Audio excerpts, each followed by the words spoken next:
I've also been asked by program coordinators to share with you some of what we are doing at Reseda as it relates to the music ministry. I don't know if this was done to get me in trouble.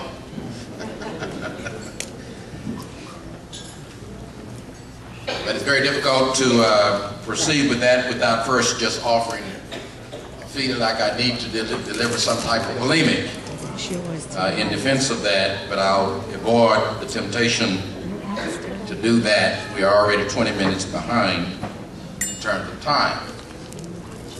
But I will say briefly 3 things about our ministry, our worship ministry at Reseda.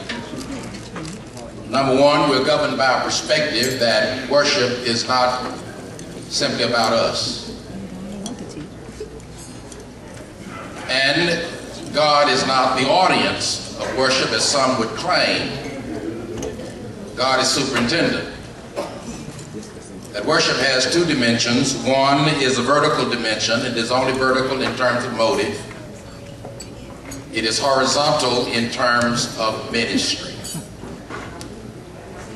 That is the only way that one can properly evaluate the effectiveness of worship, is to recognize that worship is designed to uplift, to edify and inspire and galvanize the worshipers.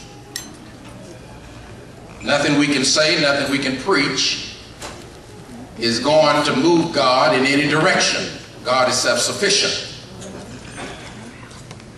What we do is to God. But how we worship is for ministry to his people. And then what we do at Reseda is not only governed by perspective, but it is guided by particular principles. The principle that worship is purposed to witness. What one do in terms of acts of worship, they could actually do at home, in a closet, or anywhere. But God brings us together corporately for the purpose of witnessing to the world our relationship to him and testifying to his realness. And one of the first things that unbelievers recognize when they ever visit a church service of Churches of Christ is that we are indeed unique. And the first thing that they encounter is how we sing. And I am one who believes that if we are to fulfill the very purpose and calling to witness, then we have to pay attention to the issue of a cappella singing. It cannot be done haphazardly, it should not be done in any manner. But it should be performed and served to the glory of God. And worship is not only guided by the principle of purpose, but it is planned to edify and galvanize the worshipers. If people leave worship more exasperated than they were when they came, something is wrong.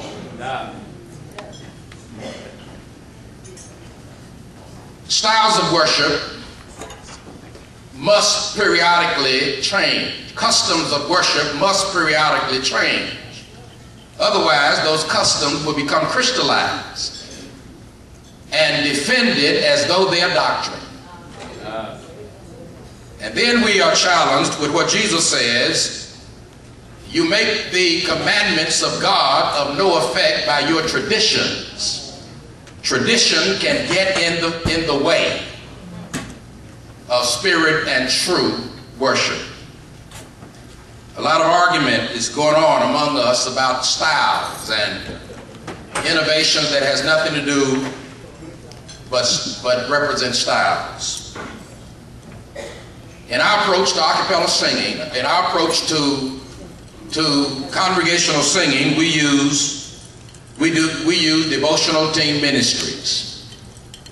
We believe that method of leading congregational singing is effective and bears a greater witness in terms of people experiencing what a cappella singing is really all about. I would much rather hear harmonic voices coming over the congregation than one voice trying to sing all four parts. Not only we have 4 devotional team ministries, 4 devotional teams, and we include women on those teams, not as worship leaders, but as supports to the worship leader as a part of a devotional team ministry. And we do this for a biblical reason. We do it for a reason. Number one, we don't hide them. We don't put them in the balcony, don't put them on the front row and give them mics. But we do it because we want people to see what we believe and teach as it relates to certain things. If you turn on the television and look at T.D. Jakes' ministry, it becomes very clear of what they are teaching about the role of women. They are advocating and they are bought into the feminist doctrine of sameness. We don't believe that and we don't teach that.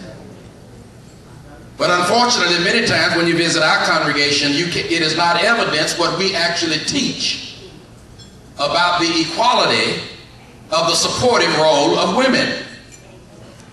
I believe in patriarchy. I believe that leadership in the church is patriotic, not matriarchic. But while I believe in the biblical doctrine of patriarchy as it relates to church leadership, I do not back into the practice of chauvinism. And I think that many times what we're seeing is not reflective of what we actually teach and believe. And this is why that we put women in supportive roles, that they could be seen as being in supportive roles. In terms of the ushering of our church, women are supportive in roles of ushering in relationship to men. And we do that consciously advocating the equality of supportive roles for women. And the reason for that is many times people visit churches of Christ and believe that women does not have a significant role of ministry in the church. We don't teach that, we don't believe that, and therefore, many of the styles that we adopt is intended to reflect what we teach and believe. So I am finished.